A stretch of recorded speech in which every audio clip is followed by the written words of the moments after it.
Africa is one of the richest continents on Earth, rich in gold, lithium, copper, cobalt, oil, gas, iron, and rare minerals. Yet every year, Africa exports these resources cheaply and imports the finished products at prices up to 100 times higher. Why does this keep happening? And who really benefits from Africa remaining a supplier of raw materials?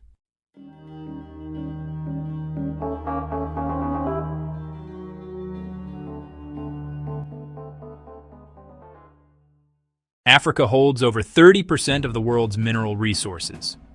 Yet less than 5% of global mineral processing happens on the continent. That means Africa does the hardest work, digging, drilling, and extracting, while others earn the real money from refining, manufacturing, and branding. This is not an accident. It is a system built over decades. During colonial times, Africa's role was clear: extract raw materials and ship them abroad.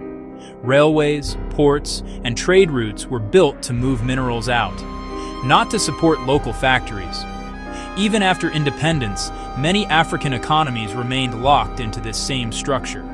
The system changed names, but not direction. Mining is only the first step of a long value chain. The real wealth lies in processing, refining, manufacturing, branding, global distribution. For example, a ton of raw lithium may sell for a few $1,000s. But when refined into battery-grade lithium, its value multiplies instantly. Africa mostly sells the cheapest stage and buys back the most expensive one. Building refineries and factories is not easy. It requires reliable electricity, clean water, skilled labor, stable policies, financing, and long-term planning. Many African countries struggle with power shortages, policy instability, limited access to long-term capital, weak industrial infrastructure. Foreign companies know this, and they design contracts that keep processing abroad. Many trade agreements encourage Africa to export raw materials, not finished goods. Tariffs on raw exports are low or zero, but tariffs on processed African products are often high. This discourages African industrialization while protecting foreign manufacturers. It is economic protectionism, disguised as free trade. Multinational corporations profit from cheap raw materials. Foreign governments profit from local jobs created in their own countries. Global brands profit from African resources without African factories. Meanwhile, African countries remain dependent on imports, foreign currency, and external markets. This is how resource-rich nations remain poor. Some African countries are starting to push back. Zimbabwe has restricted raw lithium exports. Indonesia banned raw nickel exports and built local processing plants.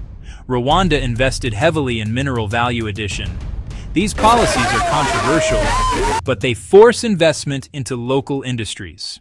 Africa does not need charity. It needs industrial policy, regional power infrastructure, technology transfer, local financing institutions, political courage.